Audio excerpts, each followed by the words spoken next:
Okay, ladies and gentlemen, let's take a look at vlog number 4.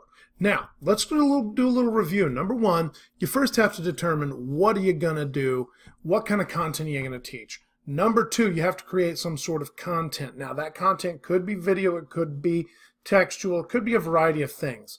Number 3, you got to figure out how you're going to organize that content. So we talked about those in the previous. Now, let's talk about step number 4, vlog number 4. Here it goes. Video by itself can be just as boring as lecture.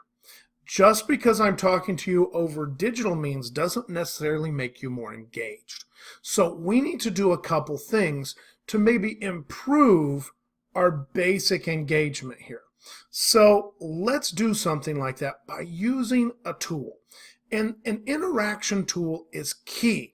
Now, you can actually use a variety of interaction tools to actually put questions inside your video. You can also take a larger video and chop it up. Now, there's always this argument of how long should a video be. That entirely depends. You're the teacher. You make the call because you know the students. Now, for the content that we're working with, we have some students that are they have trouble with attention span. We also are working with some students who are maybe not, I call them not math awesome. They're not bad at math. They're not bad people. They're not negative in any way. They're just not math awesome. And that's okay. But what it also means is they're not necessarily long-term focus on math. So we need to do a couple things to work with them. First things first, let's take a look at EdPuzzle. Because this is one of my personal favorites, not being paid by those guys, but I love them. I love them. I've also met a lot of that team. There's some great educators to work with, so I also enjoy them personally. So it is really something I can 100% recommend. So EdPuzzle. EdPuzzle is actually very easy. It works with your Google account if you have one, or it'll work with any email, and students can get it everywhere. Now, there's a lot to EdPuzzle. I'm barely scratching the surface. They also have some great training on their website, some training videos that they've put together. They're awesome.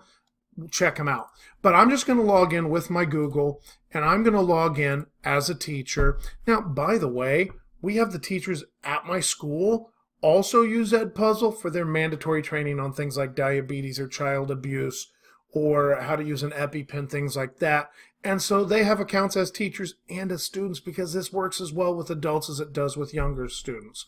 Now, I'm going to go back over here, and the whole point of EdPuzzle is to take video content like what I've already created. I'm going to copy that URL. Going to come over here. I'm going to go to YouTube, and I'm going to put it in.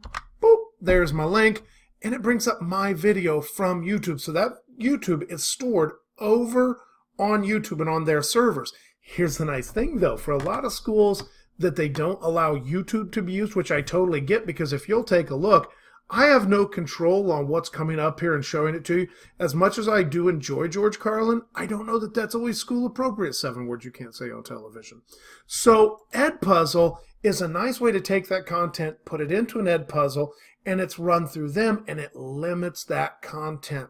So it's a really good way to kind of clean or launder some of your content, especially if it's not your created content, it's somebody else's content. In fact, we could even take and we can crop this video. So let's talk about video length. With my students, they also don't love paying attention a ton. So maybe what I ought to do is, since this is a 13-minute video, which is, by the way, huge, but it has a lot of hands-on thing and a lot of demo in it, so that's okay, but 13 minutes is pretty huge. Usually the rule is 1 minute per grade, but honestly, if you're above 7 or 8 minutes, it's kind of tough, gonna be honest. So here, what let's do is let's actually break this into 2 different videos. So we're gonna do basic probability, part 1A. Okay, part 1A. And I can use the EdPuzzle to actually shrink this down to about a 5-minute chunk. So I can go ahead and crop that video. That doesn't change where it's stored on YouTube, it only changes it here.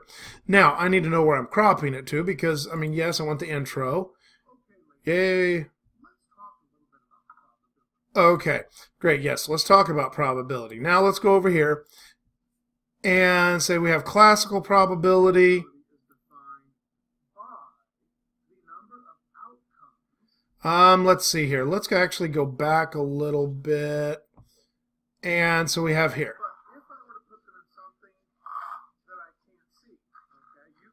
Okay.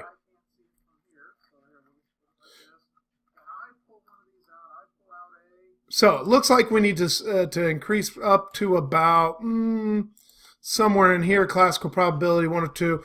Totals up to here. That seems to work out right before I start talking about the actual probabilities of my little experiment. So I'm going to stop the video right here. Now, from there, I can go over to quizzes, and the key to EdPuzzle is I can put interaction inside the video. So in this particular case, I can add questions. So I want to put a question in somewhere over here. And once I get that, I can say, hey, yes or no question.